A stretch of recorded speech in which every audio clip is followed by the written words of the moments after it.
নমস্কার বন্ধুরা, বৌদির হোম কিচেনে আবার আপনাদেরকে স্বাগত জানাই। আবার একটা নতুন রেসিপি। এই দেখুন, ভেন্ডি নিয়ে এসেছি, কচি কচি ভেন্ডি। এখন ভেন্ডির সিজন না, তাও পেয়ে গেলাম মার্কেটে, তো নিয়ে এলাম ভেন্ডি। আর এই ভেন্ডির রেসিপিটাই আজকে আপনাদের সাথে শেয়ার করব। তার জন্য আমি কড়াই বসিয়ে কড়াইয়ে সর্ষের তেল দিয়ে দিলাম। আমি রেসিপিটা পুরোটাই সর্ষের তেল দিয়ে করব।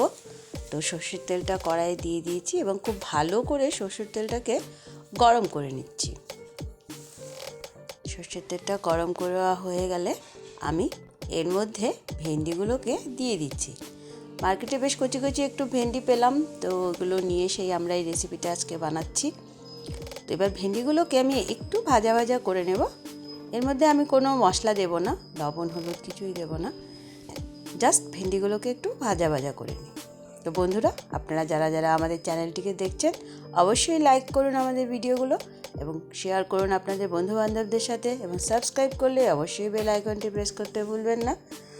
তো 2-3 মিনিট ভেন্ডিগুলোকে একটু ভাজা ভাজা করে নিচ্ছি, যাতে ভেন্ডির যে একটা জল জল ভাব থাকে সেটা টেনে যায়। এভাবে একটু উল্টে পাল্টে দেখুন, আমি সামান্য একটুখানি তেল দিয়ে ভেন্ডিগুলোকে একটু ভেজে দিচ্ছি।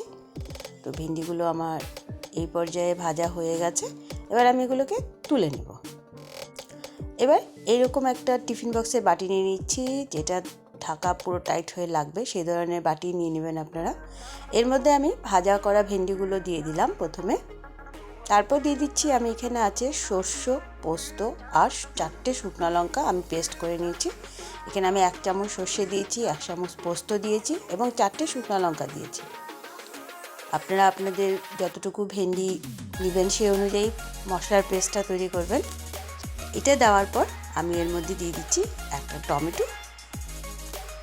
টমেটোটা আমি ডুমডুম করে কেটে নিয়েছি। দিয়ে দিচ্ছি হলুদ গুঁড়ো 1 চামচ মতো, হলুদ গুঁড়ো দিয়ে দিলাম।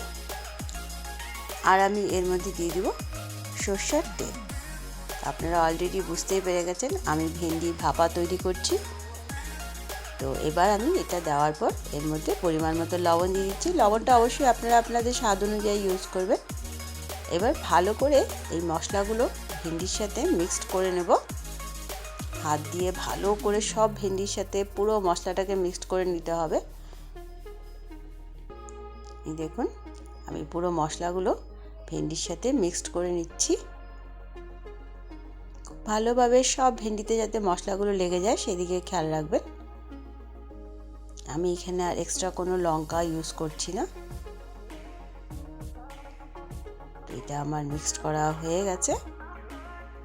এবার আমি যে বাটিটার মধ্যে মশলাটা নিয়েছিলাম সেই বাটিতে সামান্য একটুখানি জল নিয়ে এর মধ্যে দিয়ে দেব, কেননা জল একটু না দিলে তো এটা নিচে দিয়ে লেগে যাবে। জল বেশি লাগবে না, এই দেখুন সামান্য একটুখানি জল বাটিতে দিয়ে হালকা হালকাভাবে ভেন্ডিগুলোকে সাথে জলটা মিক্সড করে দেব।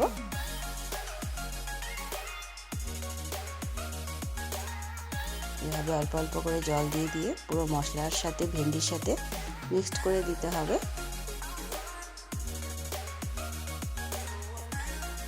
দেখুন পুরোটা আমি মিক্সড করে দিলাম, সব দিকে জলটাও চলে গেছে। আর আমি এর মধ্যে জল টল কিছুই দেবো না। তো আমার এটা রেডি হয়ে গেছে। এবার আমি এটাকে ভাপানোর জন্য বসিয়ে দেব।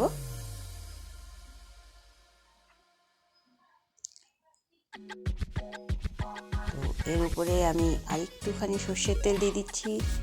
আমি আগেই বলেছিলাম আমি রেসিপিটা পুরোটাই সর্ষের তেল দিয়ে করব। আর দিয়ে দিচ্ছি 2-4টে কাঁচা লঙ্কা দিয়ে আমি এটাকে ঢাকা দিয়ে দিব। অবশ্যই আপনারা খেয়াল রাখবেন যাতে টিফিন বক্সের ঢাকাটা পুরো টাইট হয়ে লাগে। এবার আমি কড়াই বসিয়ে দিয়েছি এবং কড়াইয়ে বেশ অনেকটা জল দিয়ে দিয়েছি। জলের মধ্যে আমি টিফিন বক্সটা বসিয়ে দিলাম।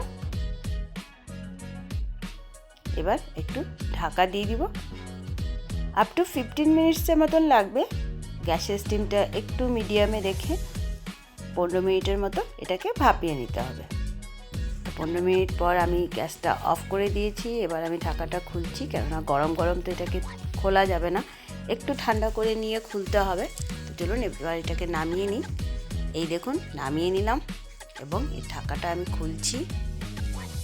এই দেখুন আমার ভেন্ডি ভাপা একদম রেডি হয়ে গেছে। মিডিয়াম স্টিমে 15 মিনিটস আপনারা এটা করে নিন, একদম রেডি হয়ে যাবে। এই দেখুন পুরো রেডি, খুব সুন্দর হয়ে গেছে আমার ভেন্ডি ভাপটা। এবং প্রত্যেকটা ভেন্ডি কিন্তু সেদ্ধ হয়ে গেছে। এই দেখুন আমি চামচে কেটে দিচ্ছি, প্রত্যেকটা ভেন্ডি কিন্তু আমার সেদ্ধ হয়ে গেছে।